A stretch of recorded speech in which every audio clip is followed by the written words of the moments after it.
Doctrine and Covenants, Section 124, Part 2. And again, verily I say unto you, I command you again to build a house to my name, even in this place, that you may prove yourselves unto me, that ye are faithful in all things whatsoever I command you, that I may bless you and crown you with honor, immortality, and eternal life. And now I say unto you, as pertaining to my boarding house, which I have commanded you to build for the boarding of strangers, let it be built unto my name, and let my name be named upon it, and let my servant Joseph and his house have place therein from generation to generation. For this anointing have I put upon his head, that his blessing shall also be put upon the head of his posterity after him. And as I said unto Abraham concerning the kindreds of the earth, even so I say unto my servant Joseph, in thee and in thy seed shall the kindred of the earth be blessed. Therefore let my servant Joseph and his seed after him have place in that house from generation to generation, forever and ever, saith the Lord. And let the name of that house be called Nauvoo House, and let it be a delightful habitation for man, and a resting place for the weary traveler, that he may contemplate the glory of Zion, and the glory of this, the cornerstone thereof, that he may receive also the counsel from those whom I have set to be as plants of renown, and as watchmen upon her walls. Behold, verily I say unto you, let my servant George Miller, and my servant Lyman White, and my servant John Snyder, and my servant Peter Hawes organize themselves and appoint one of them to be a president over their quorum for the purpose of building that house. And they shall form a constitution whereby they may receive stock for the building of that house. And they shall not receive less than $50 for a share of stock in that house, and they shall be permitted to receive $15,000 from any one man for stock in that house. They shall not be permitted to receive over $15,000 stock from any one man. And they shall not be permitted to receive under $50 for a share of stock from any one man in that house.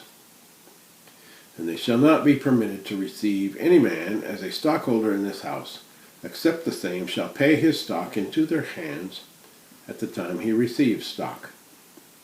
And in proportion to the amount of stock he pays into their hands, he shall receive stock in that house. But if he pays nothing into their hands, he shall not receive any stock in that house.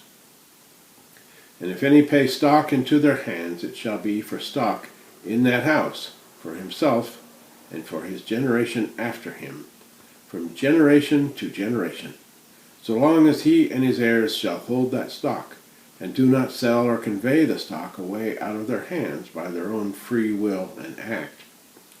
If you will do my will, saith the Lord your God.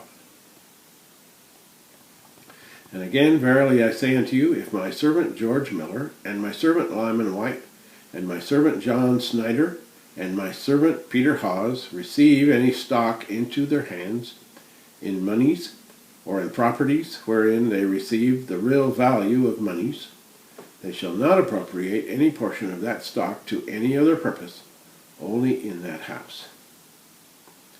And if they do appropriate any portion of that stock anywhere else, only in that house, without the consent of the stockholder, and do not repay fourfold for the stock which they appropriate anywhere else, only in that house, they shall be accursed, and shall be moved out of their place, saith the Lord God, for I, the Lord, am God, and cannot be mocked in any of these things.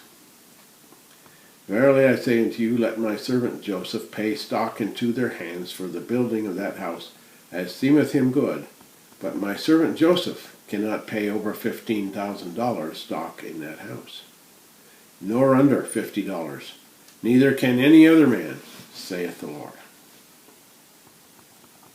And there are others also who wish to know concerning my will concerning them, for they have asked it at my hands. Therefore I say unto you concerning my servant Vincent Knight, if he will do my will, let him put stock into that house for himself and for his generation after him, from generation to generation. And let him lift up his voice long and loud in the midst of the people, to plead the cause of the poor and the needy, and let him not fail, neither let his heart faint.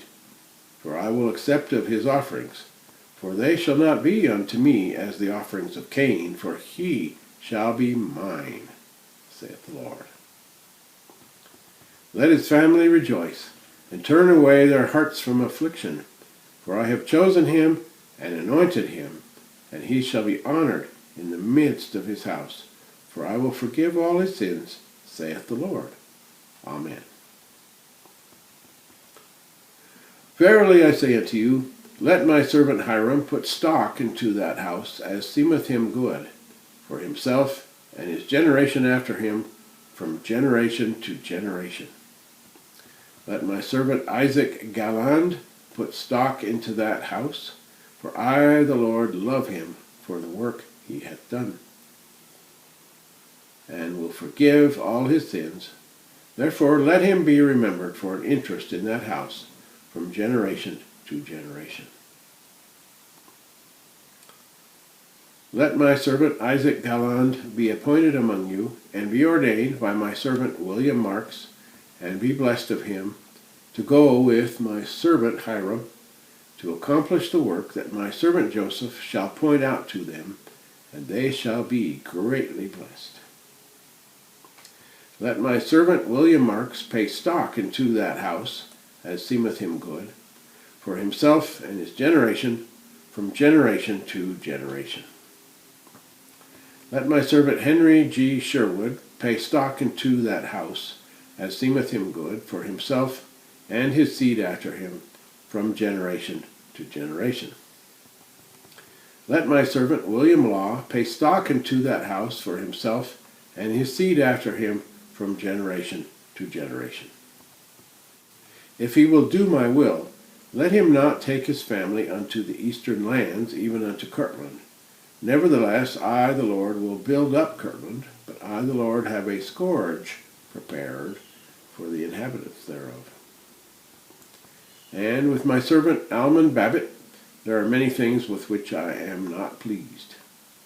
Behold, he aspireth to establish his counsel instead of the counsel which I have ordained, even that of the presidency of my church.